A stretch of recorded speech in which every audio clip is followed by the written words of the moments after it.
Well, good morning. We will begin the webinar now because unfortunately Andy has to leave us shortly, so we're going to crack on and make the most of him while he's still here. So good morning, everybody. You just put your thumbs up if you can hear me. Okay, one of the panelists, thank you. Welcome to this latest in the series of Cornerstone's webinars during this period of lockdown. Who would have thought a year ago we'd be doing this a year on, but here we are, and it's a pleasure to be able to speak to so many people via the wonders of modern technology. You have this morning three marvellous panellists. Rowan Clapp, who's one of our junior tenants, but still has already got a lot of experience in homelessness appeals, including in the Court of Appeal, under his belt. Tara O'Leary, who is one of our middle-ranging age tenants and who has got huge amounts of experience in all areas of public law and in particular in homelessness appeals. And then you've got Andy Lane, who comes at the top end of the age range, practically on his last legs. I'm joking, Andy, I'm joking. He has recently been involved in some of the latest Court of Appeal cases dealing with appeals against decisions of the local authority brought late in the day. And he will be telling you all about the latest update on those. And then you've got me as well. I won't say anything more about myself. So this webinar is going to be recorded, and the recording will be available on our website along with slides. You also have, hopefully, a Q&A box on your screens, and you should be able to put questions there to any of the panelists as we're going along. I will try and moderate them so that people get the answers as we're going through. But at the end of the day, if there are any questions, we will try and have a question and answer session at the end if we still have time. So without further ado, I'm going to pass over to Andy, who's going to deal with pre-appeal issues. And he's going to be starting with the question of time and bringing an appeal out of time. Thank you very much, Catherine. And slightly ironic, I'm dealing with time limits to start off with, given I've got a hearing at 11:30, but I'll try not to rush it because of that, and welcome everyone to this first of our 2021 webinar programme. What I'm looking at are some pre-hearing issues. One is about time limits, both in terms of the Section 202 review decision and the appeal itself.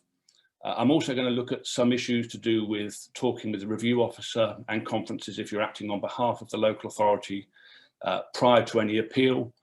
And lastly, I'm looking at the appeal test. In other words, when considering merits of an appeal and whether it's worth fighting or whether it's appropriate to settle, what are the kind of issues when it comes to likelihood of success are there that should be looked at. So if we can have a look at the next slide, we will see three particular issues. The first one is an obvious one, and one that I'm sure most of you will be fully aware of, and that is that you have 21 days to appeal. 21 days from receipt of the decision. That was a case of Aidan and Brent, London Borough Council, and you simply need to submit your N161 to the court within that time if you're on behalf of the appellant.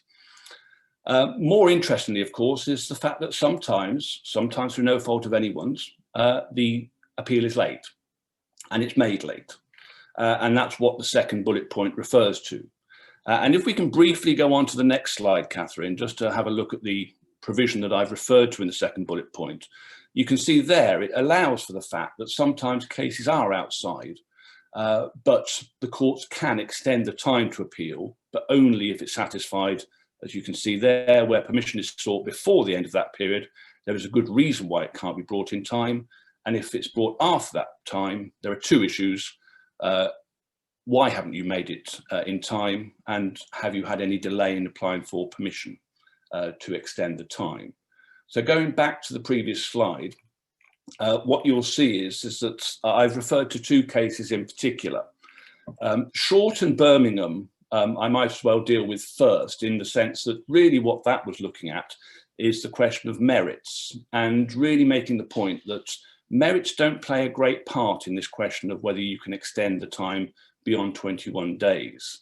Or rather, I should say that it doesn't play a great part if there is a question of good reason. It plays a part when the court then has to consider, okay, there may be a good reason why you're late. Should I exercise as a judge the discretion to allow you to appeal late? So in other words, in terms of the discretion itself, Short and Birmingham City Council said that merits may play a part there for obvious reasons. But clearly there's got to be a limitation on that. In terms of the more interesting case, in terms of its detail, Al Ahmed and Tower Hamlets London Borough Council, it's a case, a fairly recent case in which shelter were involved. The local authority refused the application for homelessness assistance. That was a decision that was upheld on review, and the applicant appealed out of time to appeal against that decision, and said that they had a good reason, and in particular the problems of getting advice and waiting for a housing charity to assist them in doing that. And the judge in the High Court at first instance allowed the local authorities appeal against the determination by the county court, which granted the applicant's application. And the High Court effectively said, no, you shouldn't have allowed the application, you shouldn't have allowed the extension. And in particular, they looked at the question of relief from sanctions, which for those of you involved in civil procedure will know that cases such as Denton are the bane of our lives and really make it very difficult to extend time without agreement. But it said that looking at that, it wasn't appropriate to extend the time. The Court of Appeal, however, rode back on that and made the point that 3.9 doesn't really encompass what is needed for section 204(2)A. In other words, all the court is looking at is good reason. It's not looking at it through the prism of Denton or the prism of 3.9. It's looking at it from the point of view of what is a good reason. And that is a matter for the court to decide. And that could include, in certain circumstances, difficulties in getting advice.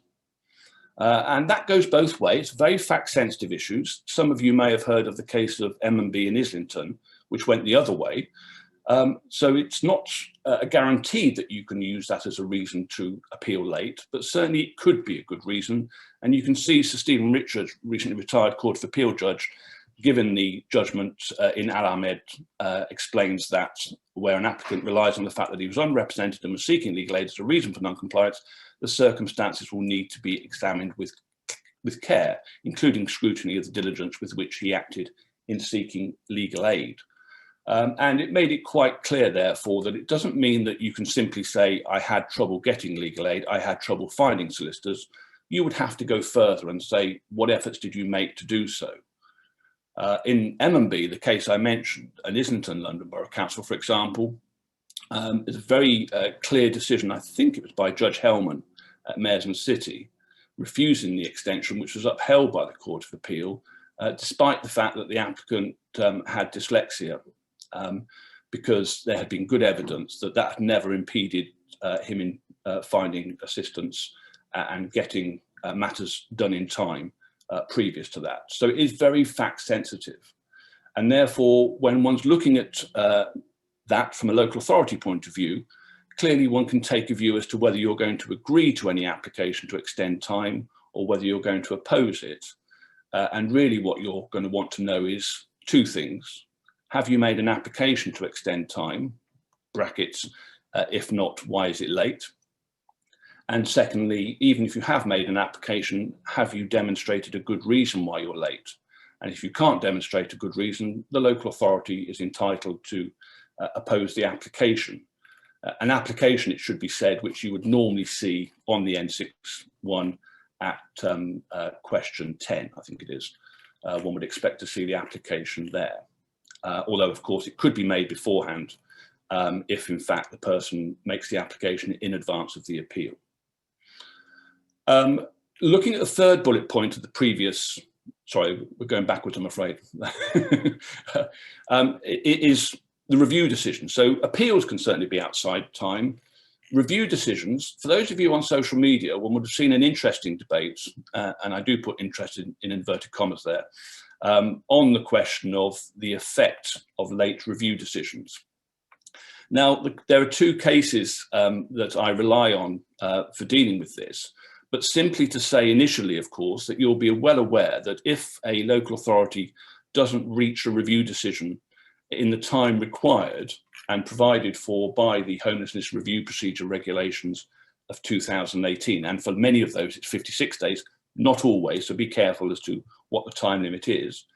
And if there has been no agreement to extend that time, the applicant has 21 days from when the decision should have been made to appeal to the county court under section 204 against the original section 184 decision. It's very important to realise that is a discretion. They don't have to do that. They can wait for the review decision, but they have to do it within 21 days of when they should have received the review decision. Now, if we go on, Catherine, to this provision, and this is the best picture I could get of Lord Justice McComb, and I'm sure it's a very impressive judicial picture that he'll be proud of. I've cited the two cases of Stanley and Wen in Hatfield and Nogwem, and apologies if that's a bad pronunciation, and Milton Keynes Council. I should say Nogwem has actually been reported now, and as Catherine alerted me to the fact, it was reported on Friday. And effectively, Stanley and Wen in Hatfield was a case where there had clearly been an agreement to extend, although the solicitors for the applicant denied that. But the Court of Appeal in an obiter comment said, even if there hadn't been and the review decision was late, when that decision was made, that became the decision to appeal against. And unless there was particular reasons why you needed to challenge the section 184 decision, you should appeal the review decision. And that was a decision which was obiter, but was upheld very recently, as I say, on Friday, by the Court of Appeal in Nogwem and Milton Keynes Council. And people do start worrying about this because they do start saying, well, that just encourages local authorities to sit on their hands. Well, with respect, I disagree. Because if I've issued an appeal against the section 184 decision because the local authority is late in reaching its review decision, then in those circumstances, I'm going to be liable for costs when that appeal goes because the review decision is made late. I'm almost certainly, as a local authority, going to have to pay the costs because it's my decision that was late, which has caused the 184 appeal. And in those circumstances, there is a disbenefit to the local authority to deliberately make a late decision. Additionally, I think it's fair to say that when one has gone through a process, and one could see this in Stanley in particular, where there had been very careful thought given to the review process and a very careful decision which was upheld by Her Honour Judge Bloom in terms of the substantive appeal, it rather becomes a farce if one has to pretend it's never been made and one goes back to the section 184 decision, where presumably the decision maker at that stage will be very aware of the detailed consideration given by their colleague in making the review decision. But in short, what the Court of Appeal has decided is that if you have made a review decision late, it's still a review decision. There's no provision for not making a review decision just because it's late, and that's the decision in most instances which you have to appeal. Moving on to the next slide. Looking at early merits review. So we've got the issue of late appeals out the way. Early merits review, I simply make the points here, which you can read for yourselves, and anyone who's seen my skeleton argument will see my cut and pastes within those skeleton arguments, and we all put this in. Bear in mind nitpicking approaches. Courts don't like nitpicking approaches. Bear in mind that there's an assumption that the review officer knows what they're doing and has the background knowledge. Bear in mind that there shouldn't be what was said in posh day to be an overzealous linguistic analysis. I think that was probably Lewison. And that should not be adopted. And it should be read as a whole and not just cherry picked by looking at a particular paragraph. And those are very important issues when one's talking with your client, local authority client, and indeed talking to the review officer as to whether it's worth contesting the appeal or whether indeed the appeal has got deficiencies and there should be a reason to settle. What I would say about settlement, however, is that bear in mind the practice direction you see at the third bullet point, 52A. It's amazing how many people seek to withdraw appeals and whatever. Appeals should be dismissed. You can make a provision in respect of costs, but they should be dismissed.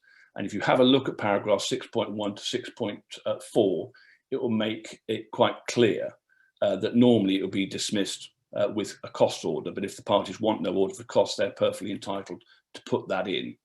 So please bear in mind that that's the case. But of course, when you have this early merits review, if we go on to the last issue that I'm dealing with, one has the appeal test, which I know I think this is being dealt with as well a little bit later on by Rowan, so I'll steal his thunder now. What's the position, of course, is you don't need permission to appeal a review decision. You've got an automatic right under section 204.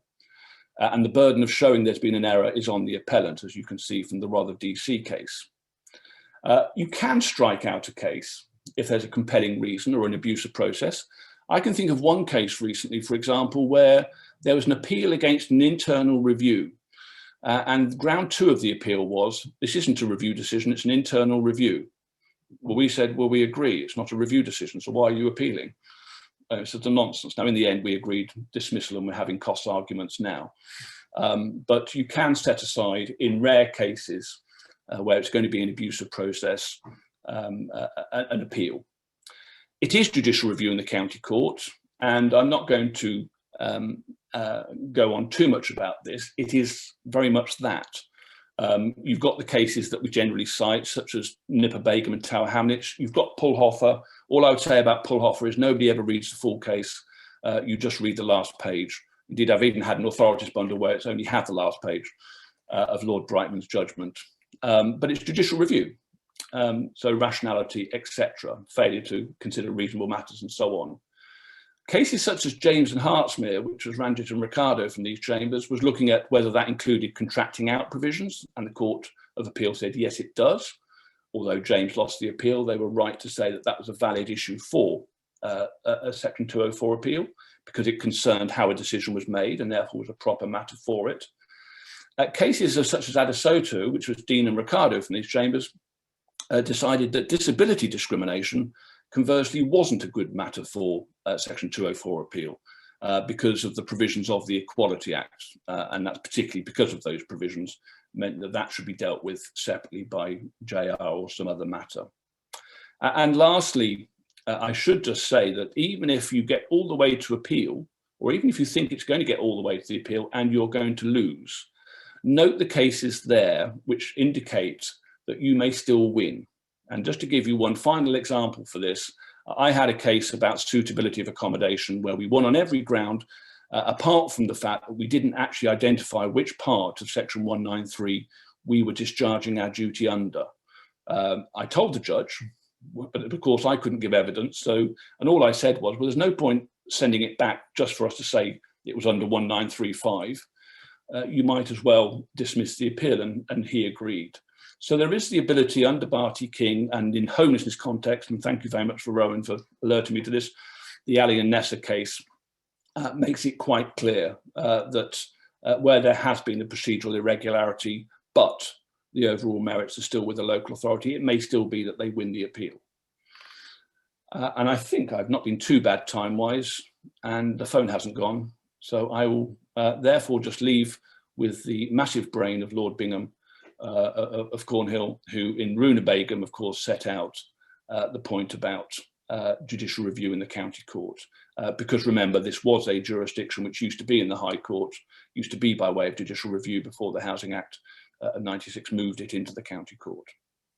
So I will hopefully be back later to answer some questions. But in the meantime, I'm going to pass on to Catherine to deal with the next section. Now, thank you very much, Andy. You said deal with questions, but so far we haven't had any. I do hope that you are going to be able to put some questions in the Q&A box, which should be on your screen, And if not, we're going to struggle to answer any questions if you don't ask any. So when I come to, oh, a question has just popped up. Right, thank you very much, Jordan. We'll come to that one later when I've had a chance to read it. When I come to deal with the question of standard directions and things like that, I'm very much aware that of the participants in this seminar, some of you are extremely experienced in dealing with homelessness appeals. Some of you are not terribly experienced, and some of you indeed are bringing homelessness appeals. I know who you are. I'm going to come and tell you afterwards. But if you are very familiar with homelessness appeals, forgive me if this is a little bit boring for you. Standard directions. When you get the appellant's skeleton argument and grounds and notice of appeal coming through your door, it should also have with it suggested directions that the appellant is going to ask the court to make. You don't have to go along with that. You're not bound by the directions that the appellant has suggested. Sometimes the appellant suggests some wacky, weird and inappropriate standard directions that are not appropriate for the appeal that you're dealing with. Homelessness appeals, although they run very much along standard lines, do have individual characteristics. And so you do need to think about what is needed in this particular case. I've come across a couple of courts outside the normal run of homelessness cases who've listed things for directions hearing. Walsall County Court, for example, I think does that.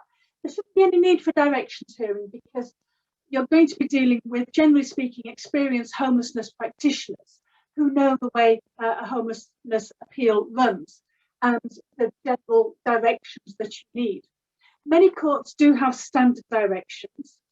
In Central London County Court, of course, you've got the standard directions drafted by His Honour Judge Luber, who knows more about homelessness appeals than anybody else living in this planet.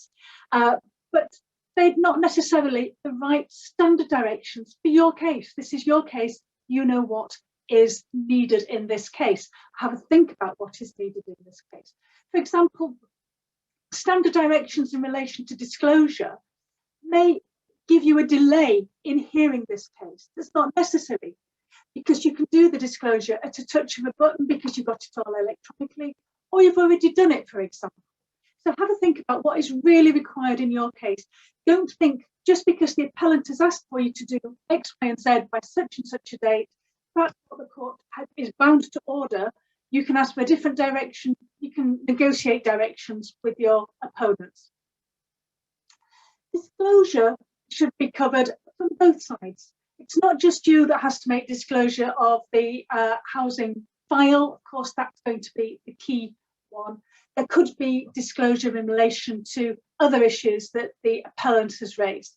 Have a think about whether there's something that is required. And then, of course, the main key issue is for the filing of skeleton arguments. Skeleton arguments stand in homelessness appeals as particulars of claim and defence in a normal civil trial.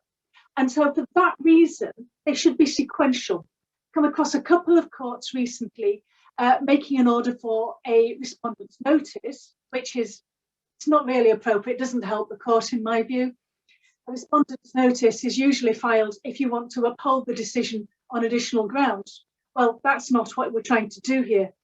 And so the respondent should know what the case it has to answer is before putting in a skeleton argument. So we should be looking at skeleton argument from the appellant, skeleton argument from the respondent in response. Witness statements, if you need them, should be provided for in your directions, and I'll be coming to when you might need witness statements on my next slides.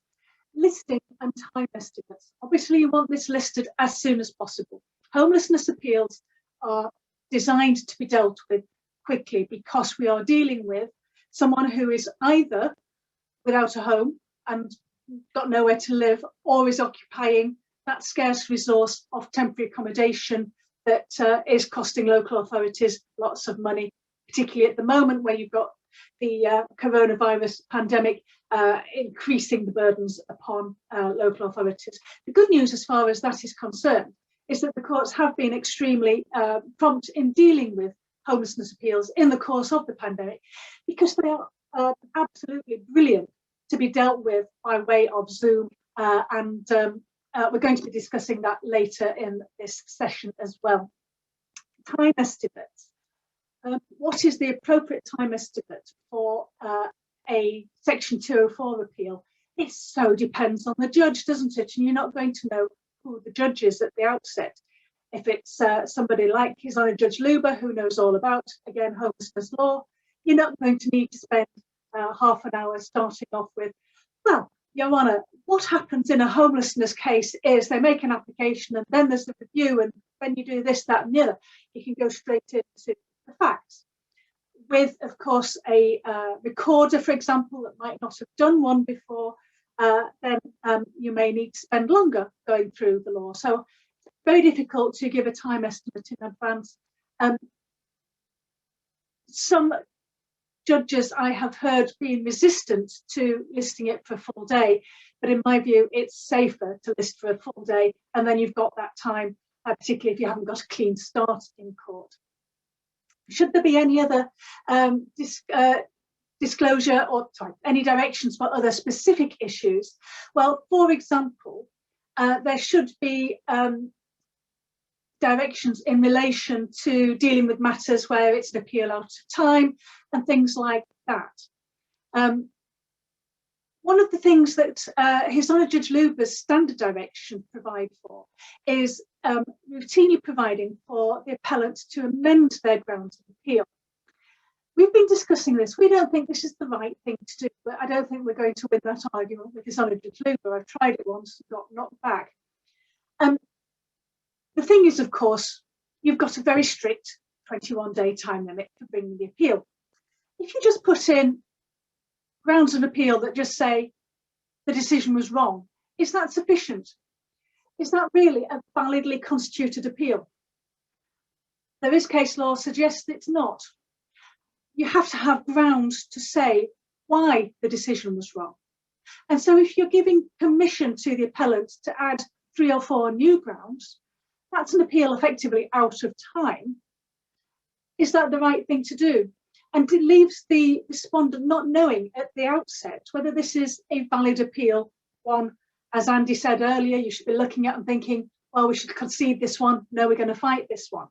And so it really just does provide for an extra layer of costs, which may not be necessary. So it seems to me that it's something that is open to abuse, and it's not necessarily something, it's not something I would include in standard directions. Sometimes the grounds are done in a bit of a hurry, perhaps, and they're not very clear. Local authorities may look at them and think, what is this on about? What are they attacking? I've seen grounds that just simply didn't make sense as a sentence. So you are obviously entitled to ask for clarification of the grounds. That can be done by way of a simple letter to your opponent, or it can be done by a formal application if you think it's bad and it's worth doing so. Andy's also already mentioned cases like Adasutu and Lewisham, which is a ground that is not open to the court to deal with on a 204 appeal. Adasutu was a case where the court held that a statutory appeal is not a claim for judicial review within the meaning of Section 113 of the Equality Act 2010. And whether an appellant is disabled or not is an issue of fact, which doesn't come within the jurisdiction of the court on a 204 appeal. The county court cannot make findings of fact in that. And again, this is something that really is fundamental, because if the appellant is disabled, they can't have been, is not disabled, they can't have been discriminated against on the basis of their disability. So disability discrimination grounds are contingent on you having a disability. Sometimes, of course, that's not in contest. That's not something that the local authority is going to argue about if somebody is obviously disabled. But as you will know, there are various disabilities that can be less easy to discern, and where the local authority may not have made the right findings of fact, or the county court can't step in.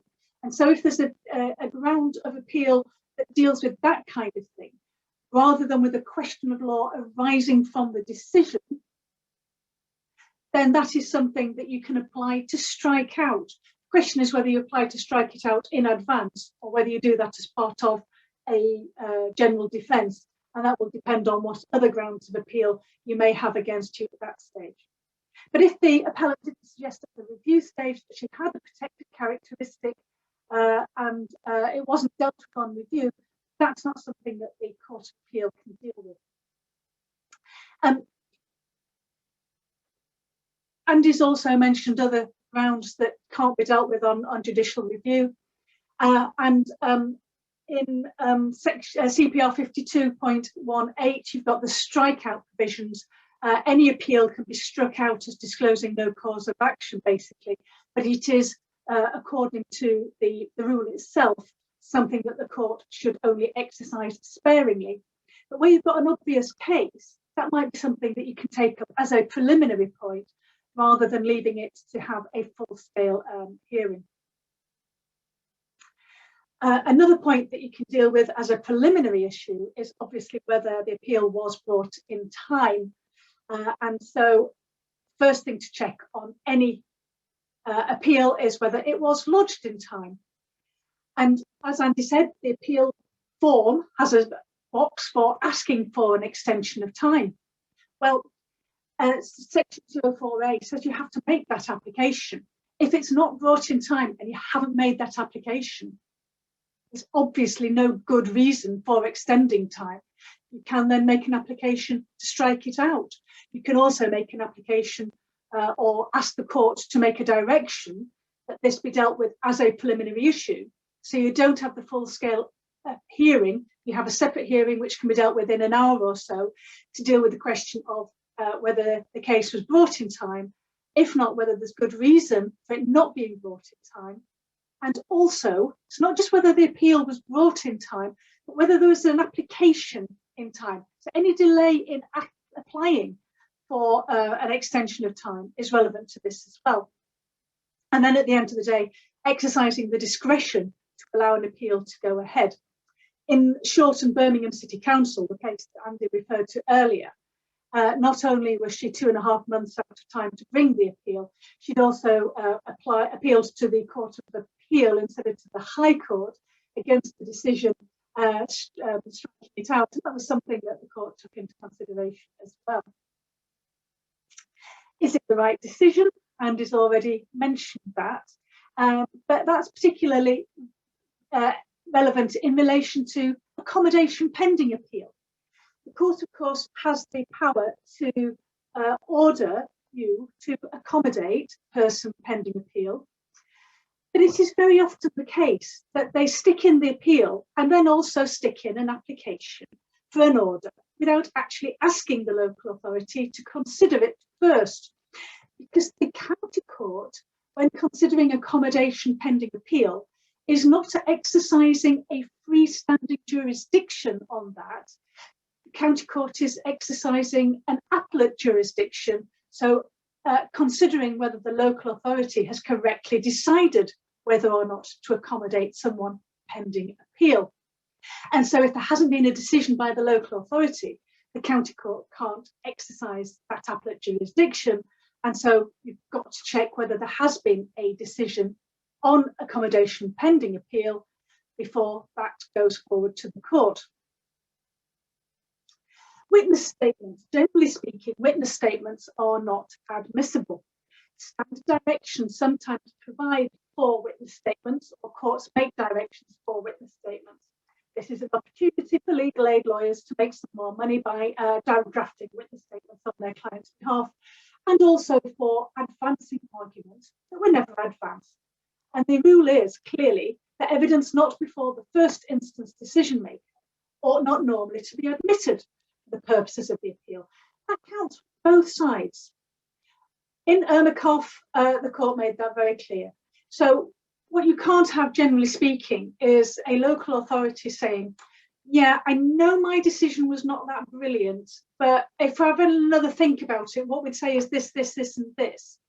Nor can you have an appellant saying, I know the grounds I advanced weren't that brilliant, but if I'd been thinking about it properly, I'd say this, this, and this, because the appeal is not the forum for rehashing the entire review procedure.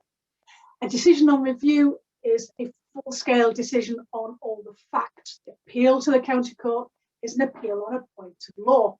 So basically, you're stuck with what was before the decision maker. And that's why witness statements will not normally assist the court.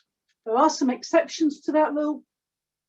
First of all, it is possible to supplement a decision if there's a blinding omission where the answer is perhaps obvious.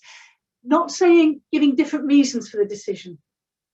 Andy's example that he just gave there is an excellent one.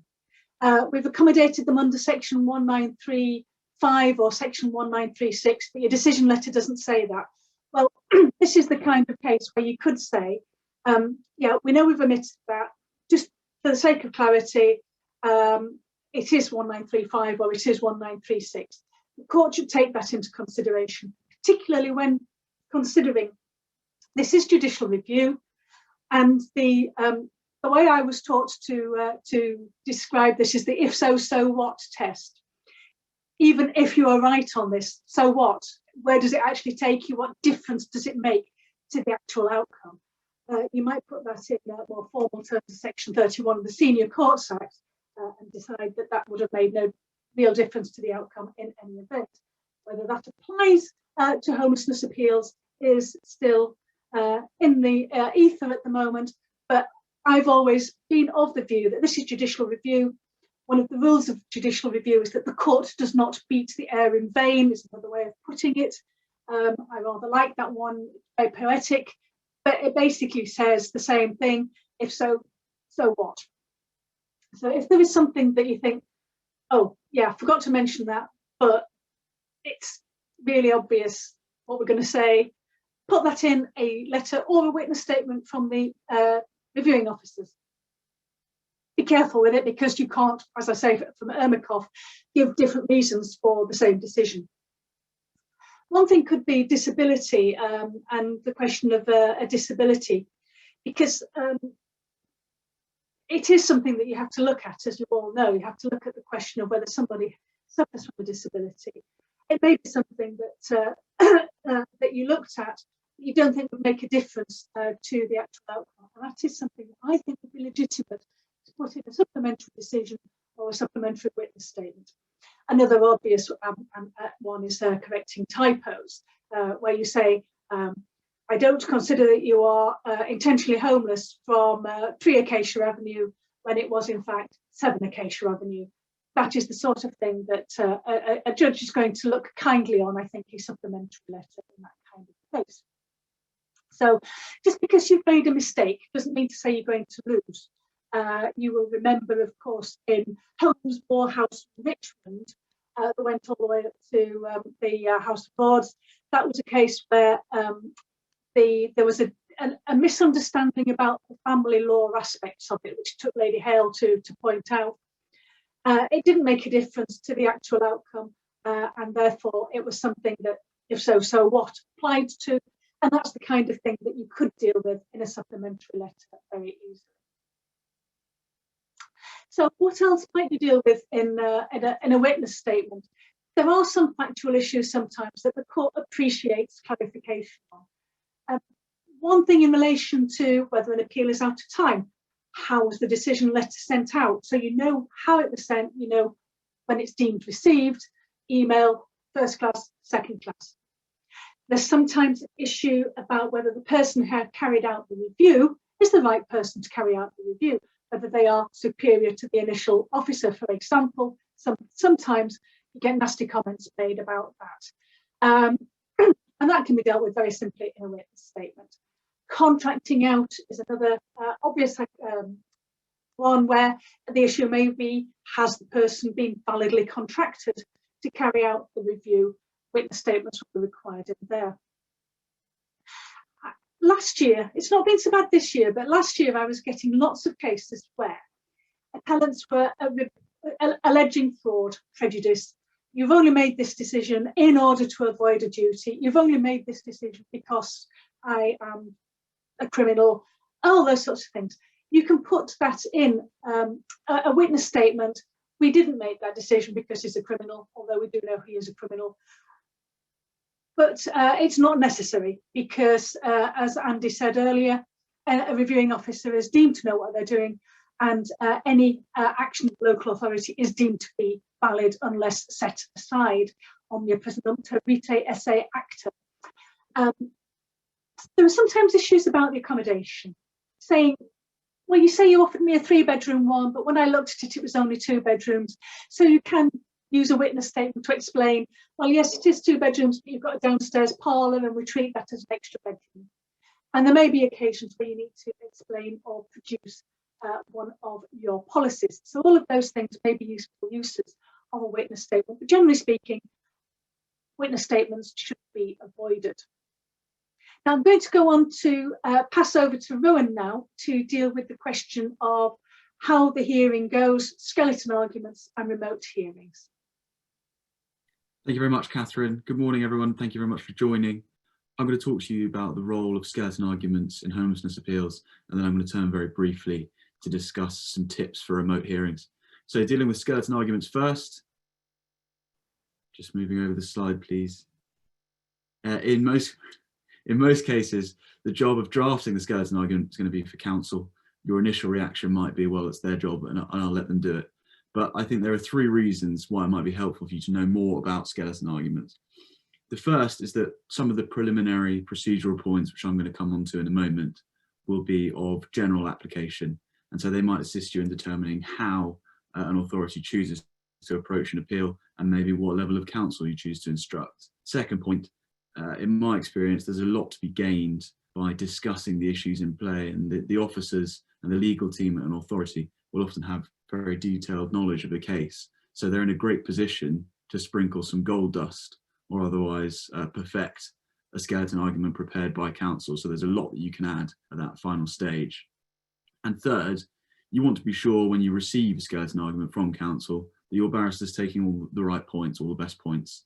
And if they don't mention some of the authorities that Andy has mentioned earlier and some of the authorities that I'm about to mention, you might like to suggest that they be included before the skeleton argument is sent off. So, with a familiar sight on the left, what should the skeleton argument actually do? There is, as you all know, often a mass of papers in homelessness appeals. There's a lot of repetition, and there are many documents which, although they've been useful, important to the review decision, might not be central to the appeal itself.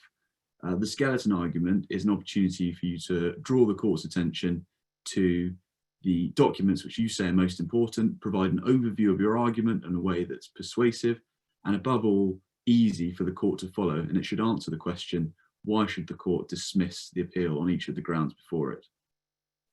It's also a good opportunity for you to set out the relevant facts in one place, including the procedural history, which can often be slightly complicated if you have decisions which are taken and then withdrawn or multiple minded to letters. There's no need to provide a full background, but make sure that you've covered the essential information, which is going to be critical to the appeal. Sometimes you might want to identify what the appellant's grounds are at the outset of the skeleton, and that's a good opportunity sometimes to simplify the grounds so that they can be more easily addressed in the submissions section.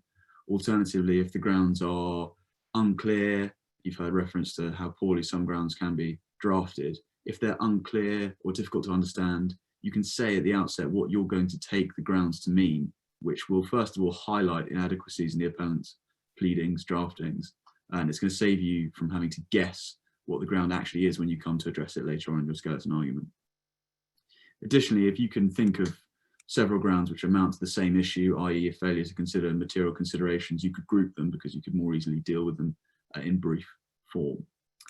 So moving on then, skeleton should also contain the relevant legal principles. Obviously, you don't need to set out all of Part 7 of the 1996 Act or to quote excessively. Often the principles will be familiar to the judge, particularly if you get Judge Luber, as you've heard, but you can take them to the legislation if you really need to. And I've provided, somewhat self-servingly, an example of how I've approached it in a particular case, which might be useful. So you an overview and format that I've included on screen. You don't have to go through each individual section. You state what the law is, then refer to the guidance. Now, after you've set out the facts, law, and provided a summary of the appellant's grounds, you will more than likely turn on to the submission section. Now, obviously, what that means will depend on the facts of the case you're dealing with, but there are some cases which I think are likely to be useful to local authorities in most cases, and I will almost always include at least some of these cases at the start of the submission section in the advice, in the skeleton argument, or in the legal background section earlier.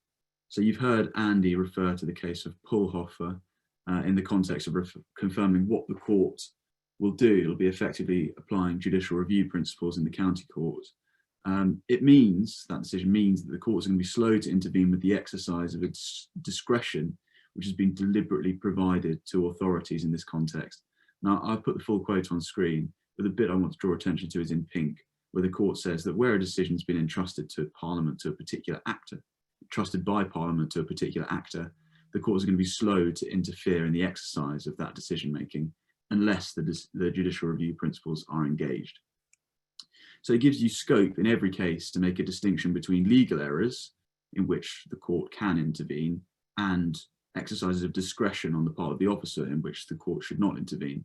So if the appellant's making points which are stated to be legal errors but really critique the officer's discretion, you can rely on the authority of Pulhofer, say that the appellant's point fails to understand the nature and scope of the review exercise. So the next case is Freeman Roach, which you heard reference to earlier. It's useful because, repeating what Andy said, it explains who has the burden of proof in homelessness appeals, and the answer to that is unequivocal. The burden of proof is on the challenger to show that the decision maker has made an error of law, and it's worth dwelling on that for a moment. It means the appellant has to positively demonstrate the reviewing officer has not correctly understood the law. And it's a useful case as well, in conjunction with some other cases I'm about to mention, for emphasising that review letters shouldn't be held to too high a standard. So letters, as you'll see there on the screen in pink, letters are to be read in a straightforward manner, and the reviewing officer doesn't need to expound on the finer points of the Supreme Court, and is not sitting an exam in housing law. Finally, Freeman Roach mentions some useful, provides some useful guidance on reasons, which can be briefly stated, and the extent of the detail of the reasons will depend on the nature of the issues before the officer. Further on the level of review, you have Lord Newburger's remarks in Holmes Morehouse, which you heard reference to earlier. Again, the full quote's on screen, but the headline is in keeping with the recognition from Freeman Roach that review officers are not writing an exam in housing law when writing decision letters, and that therefore we should adopt a benevolent approach, and a court will not take too technical a view of the language used, or put another way, it won't look very favourably on nitpicking in relation to a review decision. And the court's been very clear about that. It's repeated again in Posty, where the Supreme Court warned against over-linguistic analysis. And it's also worth drawing attention to that case, because the court also emphasised that there's a need to take a step back and look at the overall tenor of a review decision in considering whether it's lawful. So things like its length, its level of detail are relevant. And of course, it's important to read the letter as a whole. So I've just got two more common issues I want to touch on. The first one is Section 149 of the Equality Act, and that's the public sector equality duty. It's often raised in homelessness appeals, and there are a number of recent authorities on the correct application of the duty. Cornerstone provided some other webinars on the issue, which are available on our website if you'd like to look into it further. But for present purposes, it's important, I think, just to recall that the public sector equality duty doesn't require an authority to reach a particular outcome, but it necessitates an authority take it into account in its decision making. There's no need in that exercise for an authority to make direct reference to the public sector equality duty, because as you have there, the quote from MacDonald, it's in compliance with the public sector equality duty is a matter of substance, not form. And finally, there are some helpful remarks from Kiefer and Hartsmere. The public sector equality duty is not there to set technical traps for conscientious attempts by hard-pressed reviewing officers to cover every conceivable issue, nor are they a disciplinary stick with which to beat them. So it's a useful quote for a response to an appellant who's seeking to rely on a public sector equality duty ground, which in reality is technical, arid in nature, or it seeks to hold an officer to too high a standard. Now, finally, just dealing with unreasonableness, because appellants seem to love relying on this ground. As you'll know, sorry, could we just have the next slide, please, Catherine? Thank you. As you know, making out an argument on unreasonableness is a very high threshold. The original test is that it has to be a decision so unreasonable that no reasonable authority could ever come to it. Put another way, it's a decision that's so outrageous in its defiance of logic or moral standards that no sensible person to the question could ever have arrived at it. Or put another way, in Paulhofer, it's unreasonableness verging on absurdity. So the court's likely to be aware that a finding of unreasonableness is a tough ask, but reference to one or more of those authorities might assist in driving home your point. Now, so those are my key cases for homelessness appeals. I'm going to turn now to remote hearings. You have in front of you the famous Zoom call in which Texan lawyer Ron Ponton accidentally appeared in feline form in the 394th Judicial District Court of Texas. Unfortunately, on that occasion, he was able to assure the court that he was not a cat, and the hearing progressed. Now, moving on to the next page, we have the Right Honourable John Nicholson MP being interrupted by his cat Rocco during a Zoom meeting of the Common Select Committee. And so with that in mind, it's appropriate to turn to some tips for remote hearings, which, whether you like them or not, I think are likely to be part of court life for the foreseeable future. My first point, taking cue from Mr. Ponton and Mr. Nicholson, as far as possible, please try to keep cats out of your hearings unless absolutely necessary. Secondly, on a more serious note, it's likely that in remote hearings, the role of written arguments will be even more important, and there's perhaps less scope for back and forth. So that's an argument for making sure that your skeleton argument and your written pleadings are of a high standard generally. You should ensure that the court has all the relevant contact details well in advance. If for some reason there is a directions hearing, make sure that the court has your telephone numbers and knows how to contact you. Otherwise, ensure that you can log in as necessary in advance. You might like to consider whether you want to have a backup device. For example, you can log into a Zoom hearing on your phone if your computer happens to break down. And I mean, that has happened, unfortunately, but it's useful to be aware that you can do that and have a backup plan, just if worst comes to worst. So on the electronic bundle, you want to double check that they contain all the information you want to rely on, and that it contains a useful index for the court, because it might be difficult or annoying for the judge if you have to hand up anything electronically during the course of the hearing. Probably duplicating the cat point from earlier, try as far as possible to station yourself somewhere you're not going to be disturbed, and decide how you're going to tackle the hearing. Can all of your team safely attend the hearing in one place? For example, you could book a room in chambers so that you can sit next to counsel and discuss points if necessary. Alternatively, you might want to set up a WhatsApp group with counsel or the rest of the team so that you can exchange information easily. Consider how you're going to communicate during breaks and proceedings. Set up a separate Teams conversation or a Zoom call for a particular time. Finally, if you're not speaking, I think it's probably best to mute yourself, but make sure that you unmute before talking again. So those are my top tips for remote hearings, and I've also set out some basics for skeleton arguments. Thank you very much for listening. And I'm going to hand over to Tara now, who's going to be talking about interim accommodation, impact of the coronavirus, settlement and costs. Thanks, Rowan. Good morning, good afternoon. It's a pleasure to be online speaking to all of you. You'll have seen from the title slide there a moment ago that I'm supposed to talk to you about a number of different topics. We're coming up on 12 o'clock, so there isn't an awful lot of time left to do this now. I'm hoping some of you might be willing to stay on for an extra 10 minutes with us, but for anyone who does have to leave, a reminder that a recording of this will be on the website later on, and so you can have the great pleasure of watching the last 10 minutes later on at a time of your choosing. So I'm going to speak firstly about interim accommodation. The reason we decided to cover this is because this issue arises in parallel or might overlap with your Section 202 review or your Section 204 appeal. It's also something that can come up at the very preliminary stage of reaching your Section 184 decision.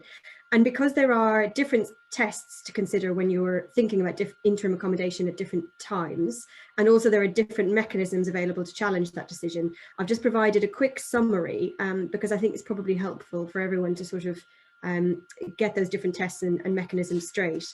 So first of all, pending Section 184 decision, when a person first approaches the homelessness team and makes their application, there is a duty, a mandatory duty to accommodate under Section 188 if the local authority have reason to believe that the person is homeless, eligible and in priority need. Now that's a low threshold. You don't have to be satisfied the person is in priority need, only that there is reason to believe they might be. Now, anyone with children will clearly meet that test, for example. The more contentious cases tend to involve applicants who say they have some medical conditions and the local authority has to decide whether or not there is sufficient evidence of that to give them a reason to believe that the person might be vulnerable on that basis. The important thing to note about this is that there's no statutory mechanism to challenge a refusal to grant Section 188 accommodation or to challenge suitability. It can only be done by way of judicial review. And in that context, those applications for judicial review very often involve an application for a mandatory injunction, very often made on an urgent basis for accommodation to be provided pending the hearing of judicial review or pending a decision on permission to bring the judicial review. The second stage is when you've issued your Section 184 decision, finding for whatever reason the person is not owed the main homelessness duty, they can then request that they will be accommodated pending the Section 202 review. There is a discretion, although not a duty, to accommodate under Section 1883. And what happens is the local authority has to make a decision which follows the guidance in the case of Camden and Mohammed, which I've set out there. It's a very, very well-known case, and it's also, there's some guidance provided in the code guidance. And if that decision decides that they will not exercise the discretion to accommodate on an interim basis, again, the challenge to that is by way of judicial review only. And the judicial review will challenge the lawfulness of the Mohammed decision. So it's something that happens separate to the merits of the underlying Section 202 itself. And again, there can be applications for urgent injunctions. On to the next slide. We have the third stage, which is when you move on to, you've issued your Section 202 review, the local authority has concluded again that the main homelessness duty is not owed. There is a further discretion to accommodate pending the hearing of a 204 appeal. However, it's important to note that this only applies if certain statutory criteria are fulfilled. They're set out in Section 204(4). And that is, you'll see that there was accommodation previously provided under Section 188, etc. Now that's quite important because it means that if the person was never given interim accommodation in the first place, the discretion to accommodate pending their 204 appeal does not arise later on. And that's certainly something you should be looking out for if you get a request at this stage. Again, Mohammed applies. And there'll need to be effectively a second Mohammed decision saying whether or not accommodation will be provided pending appeal. But the difference here is that a statutory mechanism exists in this scenario to challenge the decision. And so that's done by way of an appeal to the county court under Section 204A. To all intents and purposes, this is like the 204 appeal itself. This is another form of judicial review in the county court. And the county court has powers either to quash the Mohammed decision or to confirm it. But can also order the local authority to accommodate pending 204 appeal. And I highlight that because those powers are mutually exclusive. The court could quash the Mohammed decision, but basically send it back to the local housing authority to remake the Mohammed decision and doesn't necessarily have to order the local authority to accommodate, but it could choose to do so in certain circumstances. So moving on, the Mohammed decision itself, I'm not going to say an awful lot about it because I suspect that most of the people who have stayed with us thus far are probably quite familiar with this. The central feature of Mohammed is that it recognises the decision is a balancing exercise. The local authority is only required to make a Mohammed decision at a time when it has already concluded that it does not owe the main housing duty to the applicant in question. And so there needs to be a balance between fairness to all the other applicants who are owed that duty and the local authority who realistically doesn't have the resources to accommodate everyone on the one hand, versus on the other hand, the possibility that the applicant might succeed in their Section 202 review or appeal, and ultimately it might be concluded that they're owed the duty. And so you need to balance those factors. There's a list of things to take into account, which I've set out there. The only two I'd highlight are the final two at the bottom. Mohammed was handed down in 1998, and since then local authorities have become subject to their duties under the Children Act 2004 if the applicant has dependent children, or disability, and the PSCD if they have mental health or medical conditions. And so those are also factors that you need to now build into your Mohammed decision. So moving on, in either a challenge to a section 188 refusal to grant interim accommodation, or a decision under section 1883 to refuse to accommodate pending section 202 review, you end up in judicial review. I'll just say very briefly that the usual JOR principles, which is the pre-action protocol, all the rules of CPR 54 and the requirement to gain permission all apply in the normal way. And ultimately the burden rests on the applicant to show that the Mohammed decision was wrong in law. The main case is Nacion, and that says very clearly that the threshold for this is quite high. All the cases, I think, which Rowan has already discussed are relevant to this. And what it says is that Parliament has entrusted this power to local authorities. They have a very wide discretion to decide to accommodate or not accommodate. And it's only where they have failed to properly consider the Mohammed criteria, or they have reached a truly irrational decision, that the court will intervene. The next slide, the main tricky issue that often arises at this stage, and I did want to talk about this a little bit more, is these applications which can be made for an urgent interim injunction, which would mandate the local authority to provide accommodation. Now, this is a very, this can be quite a dramatic and difficult issue for local authorities to deal with, because these applications are very often made at short notice, and that can mean hours. These applications can be made late at night, out of hours by the court. They were often dealt with by telephone even prior to COVID-19 and the pandemic. And I've set out there the principles from DeFalco, which are the criteria that the court dealing with this will need to take into account. Firstly, it's for the applicant to show that they have a strong prima facie case on the merits on their judicial review. And again, emphasising that's not a strong case on the merits of their underlying 202 review or 204 appeal. It's a strong case to show that the Mohammed decision was reached unlawfully. And in addition, the court will consider the consequences of granting or refusing relief. And it's really the first limb of that test is where many cases stand up or fall down, and looking to the merits of the underlying JOR. If we go on to the next slide, three quick points I wanted to point to about this.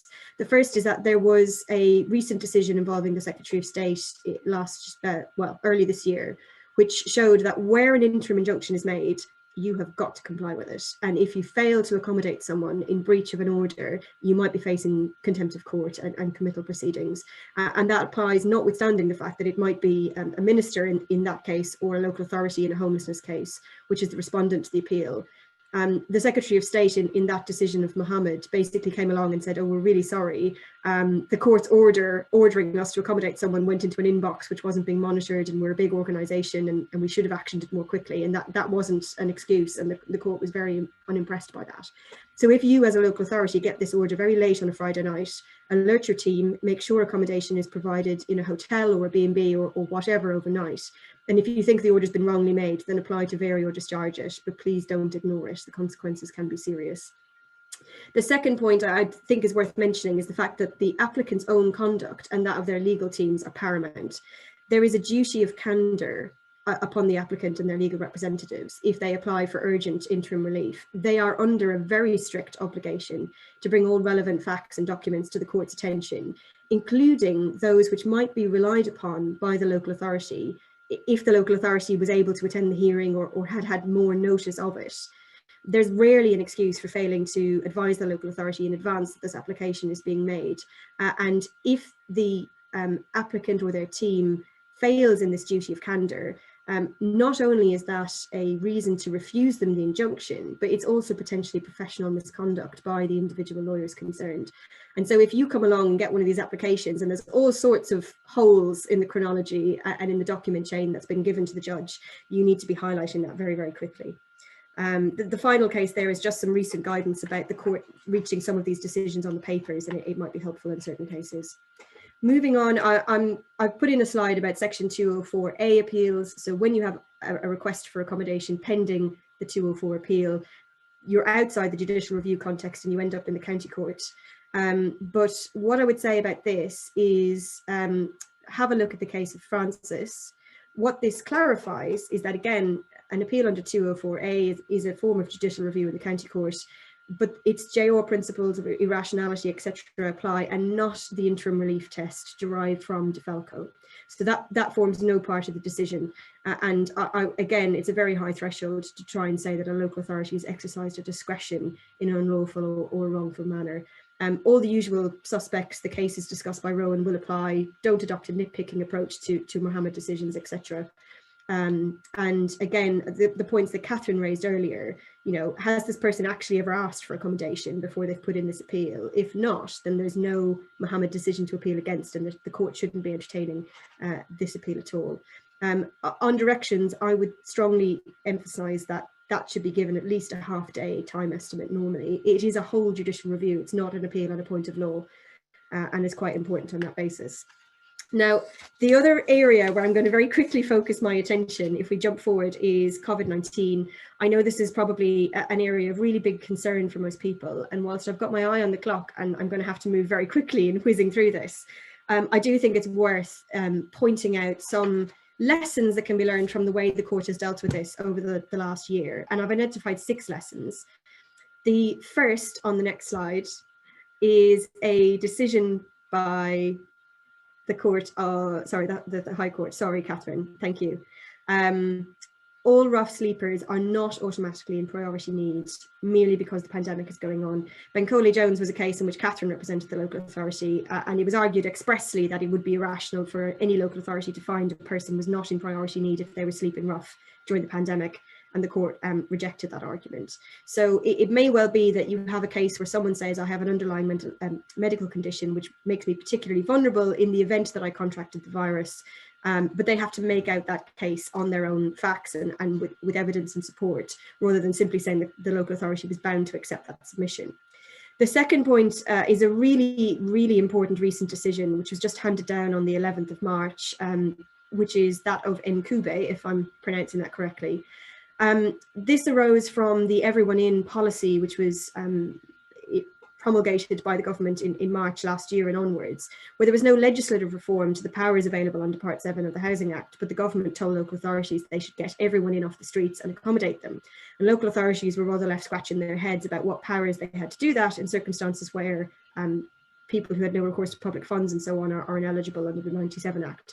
We now know that you can accommodate under Section 138 of the Local Government Act 1972 and Section 2B of the National Health Services Act 2006. And what those provide is that essentially in the event of an emergency or disaster, local authorities have a discretion, although not a duty, to provide accommodation in order to remove risks to life and so on. Now, the court made very clear findings that the pandemic is an emergency. It also went on to say that the emergency would continue to apply even if the country wasn't in full lockdown at the time, as we are now, but we weren't when the hearing for this took place in December. But there's a question mark, of course, as to when that's going to end. Is it around 21st of June, when hopefully all the restrictions will be lifted? Is it upon the successful completion of a vaccination campaign? Much remains to be determined. An important point that arises from that decision, back last year, a lot of local authorities were wondering, when they wanted to accommodate everyone, whether or not they should rely upon their general powers of competence under the Localism Act 2011, and the court has now said very clearly that that doesn't apply and that power shouldn't be used. So if any local authorities watching this webinar were using that power, they really need to go away and relook at that and make sure they don't do so going forward. And I've just said, essentially, approach with caution. I can't do justice to this decision within the time that is available today.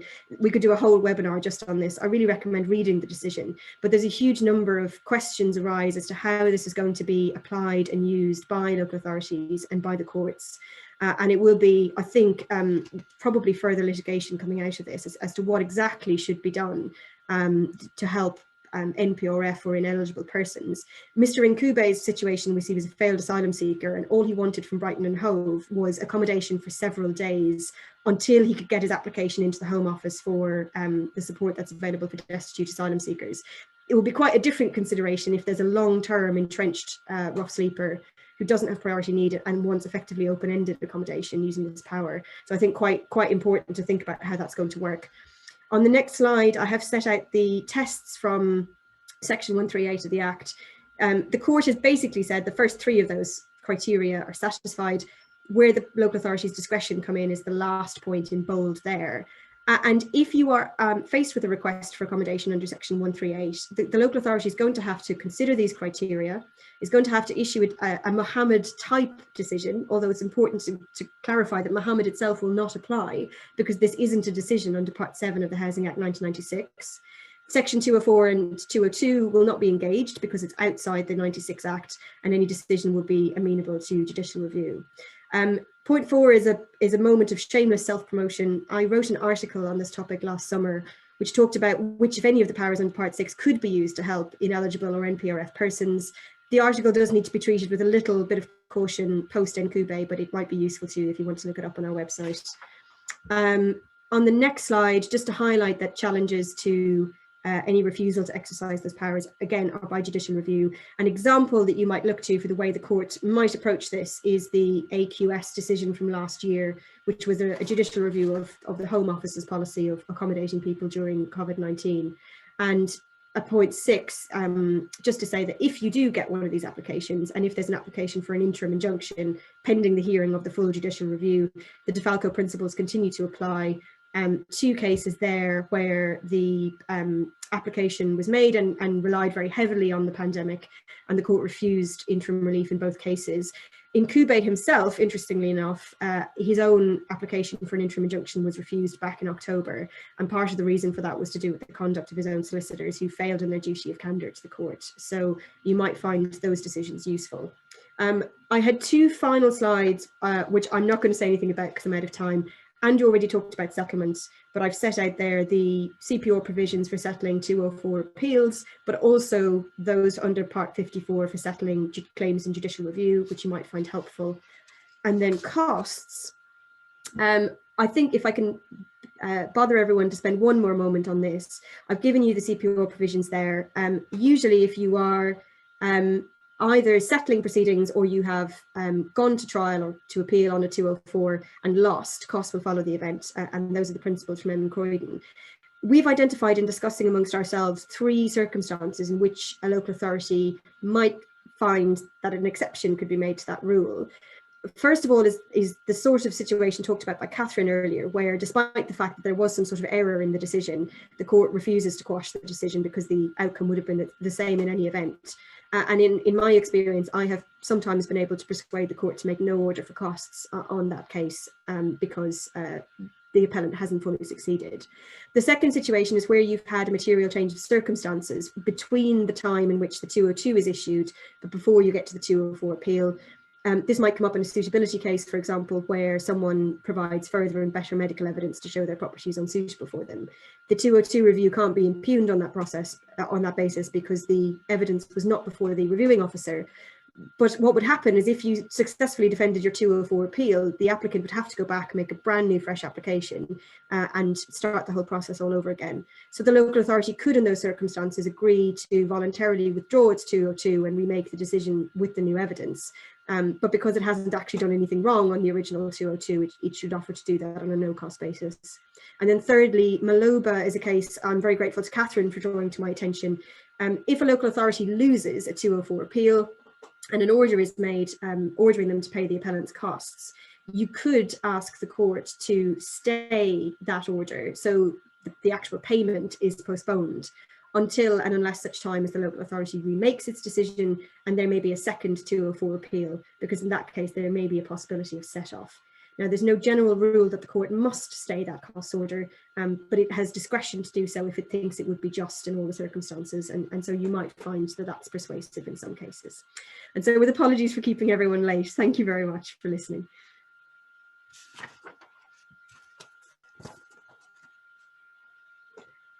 Catherine is muted, and I'm not sure if she's jumping back in as chair at this point. Oh, it's the story of the year, isn't it? Forgetting that you're on mute. Apologies for that. And thank you very much to Tara and also to Rowan. And we do apologise, Tara, for the overrunning. So you've had to rush through your really interesting slides. And we've got a few questions that we've answered as we've been going along. One question that's just come up is about pre-action costs, making submissions on a 202 review. solicitors are always asking for these. Any views on that one, Tara? I mean, I think probably the principles from and Croydon would suggest that normally that does fall to be assessed as part of the costs. It's similar to if someone issues a judicial review, the costs of perhaps the pre-action correspondence would normally fall to be awarded.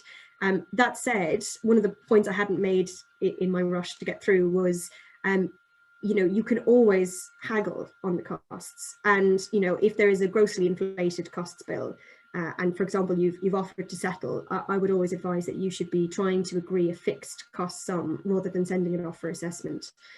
Because if you can offer the solicitors for the other side payment within 14 or 28 days, they're often amenable to sort of doing a deal on costs and perhaps agreeing a reduced sum on that basis. But I would say normally, unless there is entirely unreasonable or disproportionate behaviour has been going on, normally there would be some cost payable for that.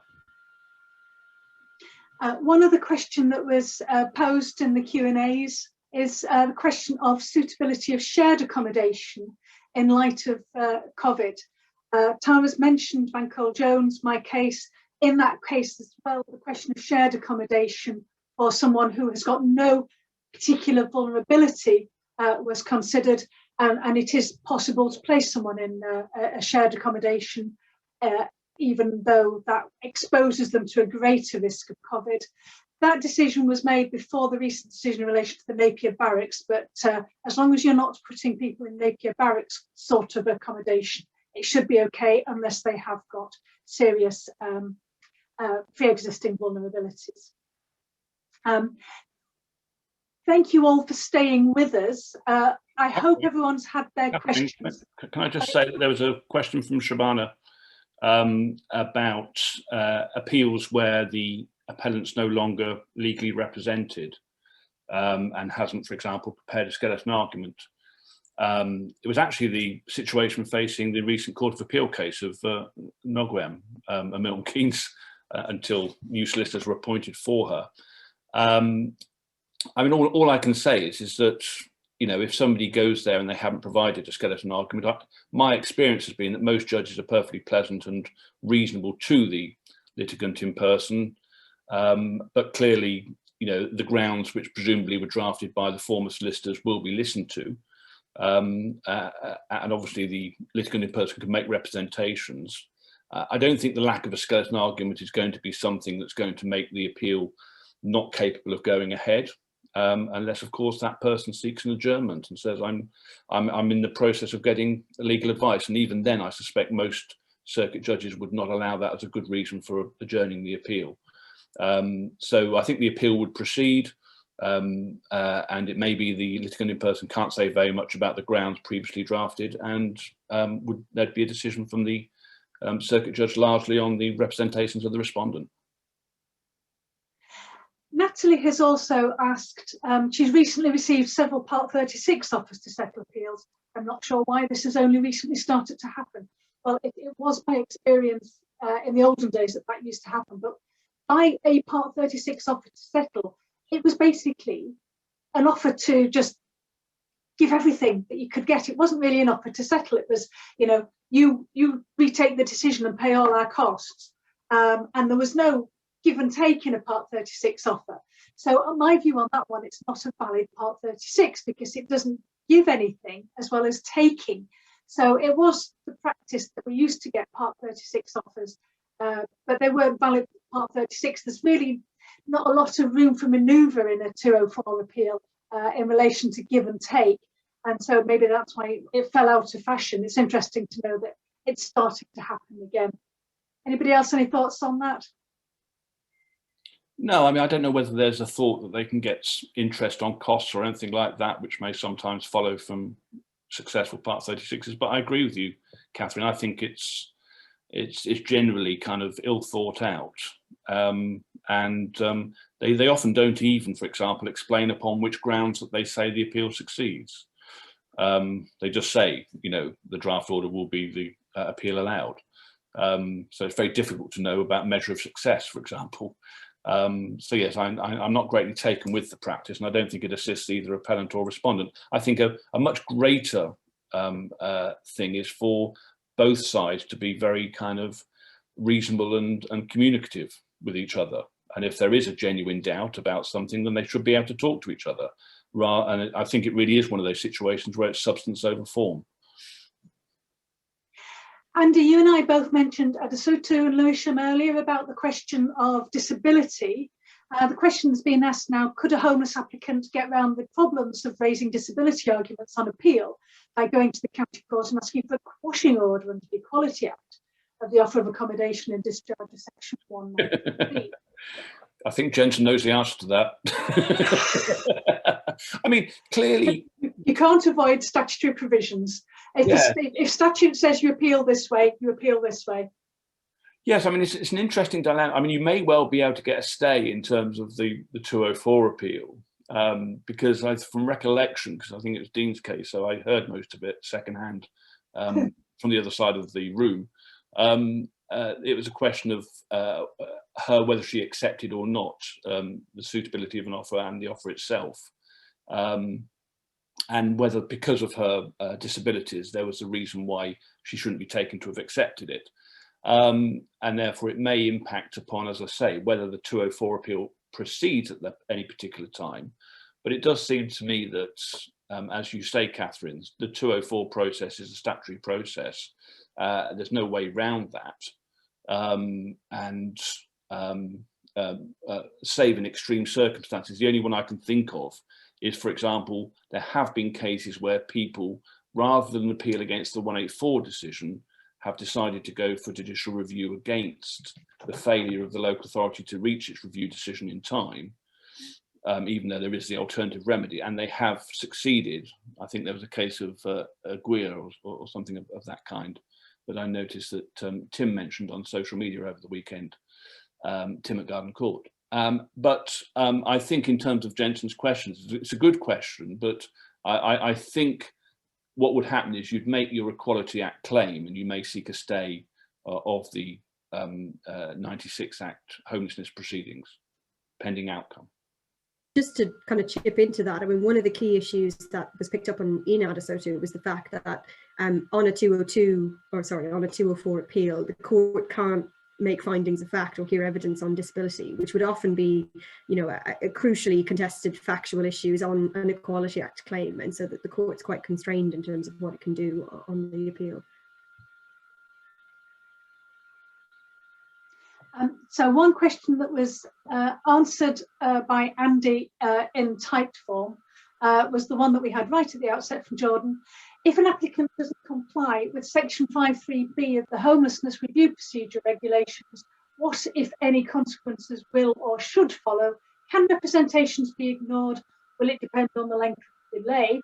Or given the recent reported cases, which we've now talked about in relation to late decision making, can we assume that there are unlikely to be any consequences? Dangerous assumption, and that representation should simply be accepted outside the 14 days as stipulated by Article 5.3b. And you answered that one in typed form. Do you want to take something in oral form? Yeah, I mean, I think generally, I mean, obviously there are certain requirements, and some of the review requirements, incidentally, are important because if you look at section 203, a decision, in fact, is not made unless certain requirements. So, for example, advising somebody of the right to appeal within 21 days. Until you put that in your letter, it's not a review decision because section 203 says it's not a review decision because it's not made until you have put that in.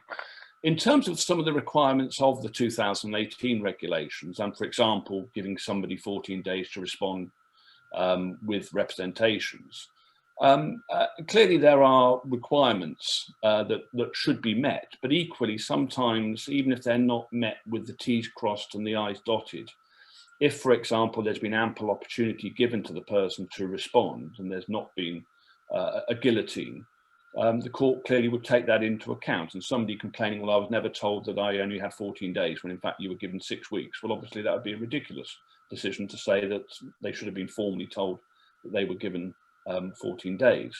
But of course it may happen the other way around where they'd have a quite legitimate complaint that they weren't advised.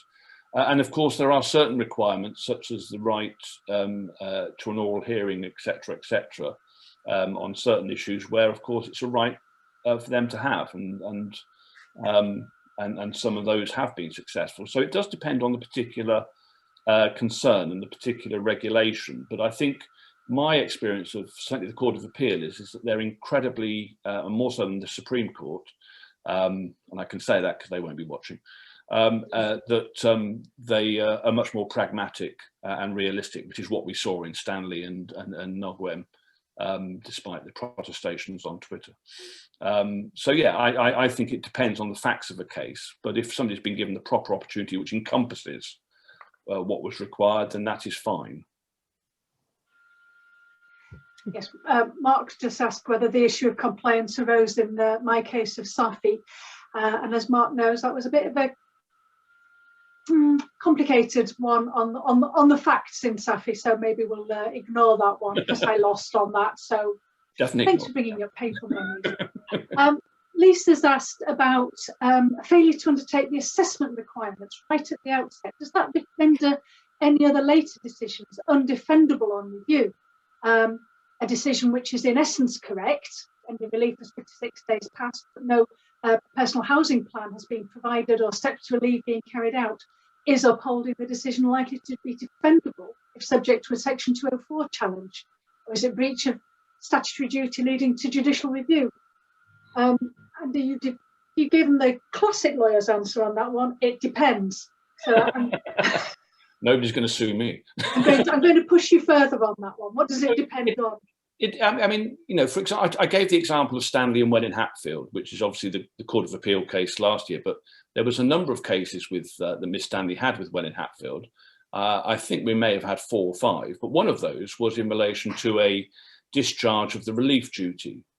And so that by the time we came to the question of intentionality on the substantive decision, and Her Honour Judge Bloom dismissed that appeal, and that went to the Court of Appeal and that was dismissed, they're still proceeding on the failure, they would say, to properly discharge the relief duty because nothing was done during the relief period, they would say. I have to say, permission has been granted by the Court of Appeal in that, but we are at the moment in the midst of representations as to whether that should proceed, because it's purely academic now because she has been accommodated elsewhere. But there's certainly no reason why you can't, for example, appeal against a later decision and the earlier decision, and you can't appeal against both. There's certainly no reason why you can't appeal against the discharge of a relief duty. That is clearly part of the review and appeal process, and there's not been many of them, I have to say. But whether you would go for JR, I don't think it's necessary because you normally have the review requirements, and you know, it's one of those requirements that you can seek to challenge by way of review and appeal. So probably not JR. We're now half an hour over our time. Thank you all so much for staying with us, and we've really enjoyed answering your questions. And if there are any further questions that remain unanswered, please feel free to drop us a quick email, or indeed send us a brief if it's more than a quick email. The questions and the slides and the recording will all be available on our website shortly after this. But at the end of this session, I would like to say thank you very much to my wonderful co-panelists, Andy, Tara and Rowan. Thank you all for attending, and we hope to see you in real life in the very near future. Thank you all for coming.